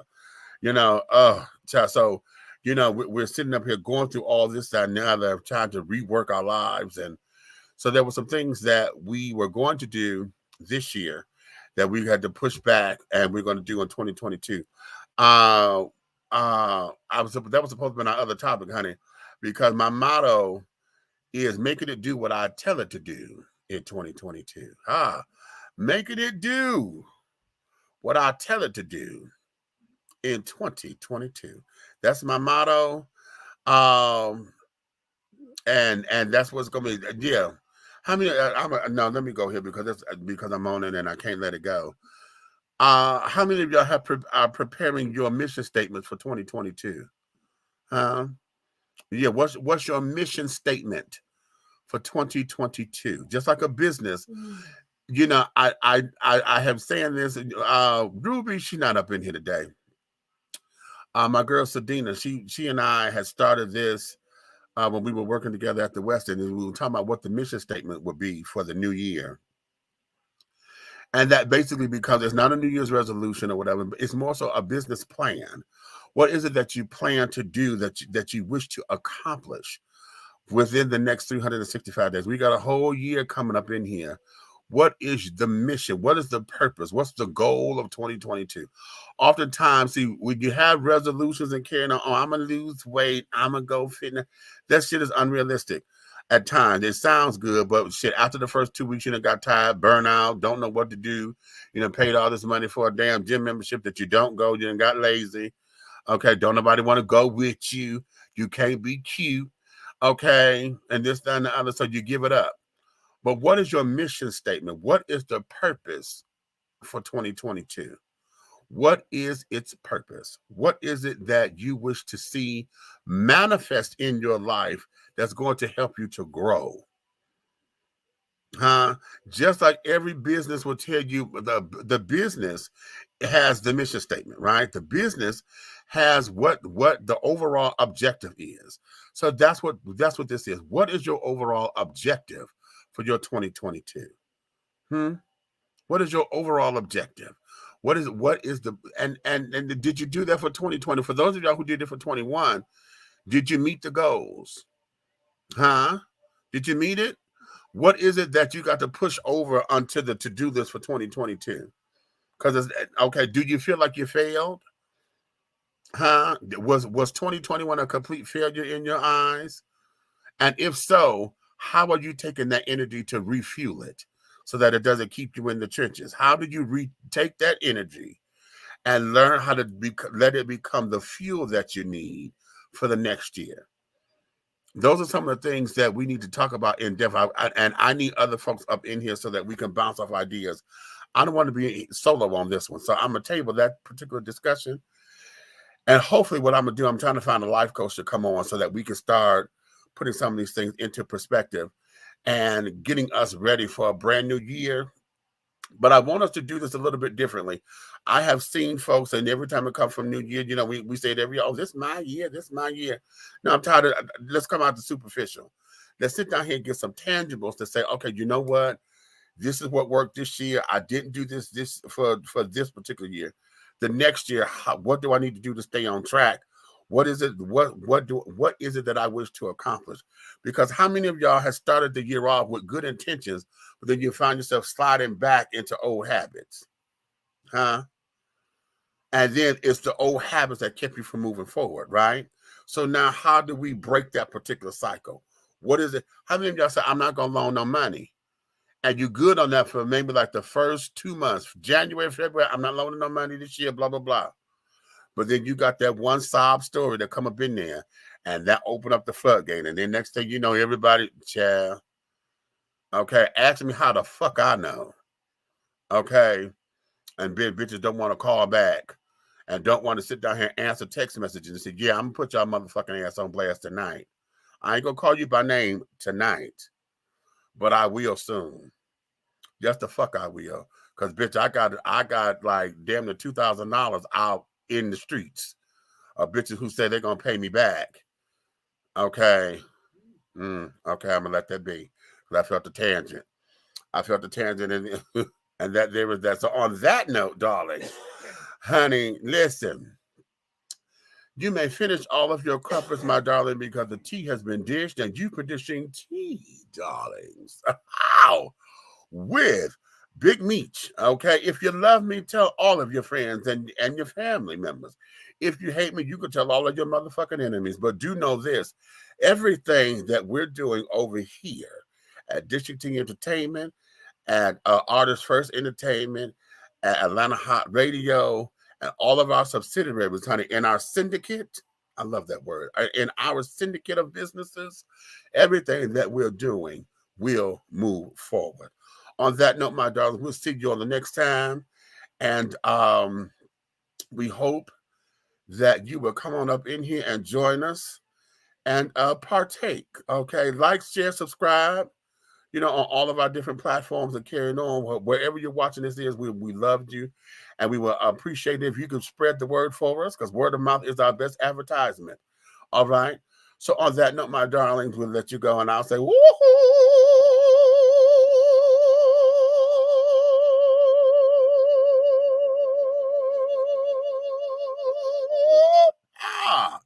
Got it this time, honey. And, whew, yeah, see you.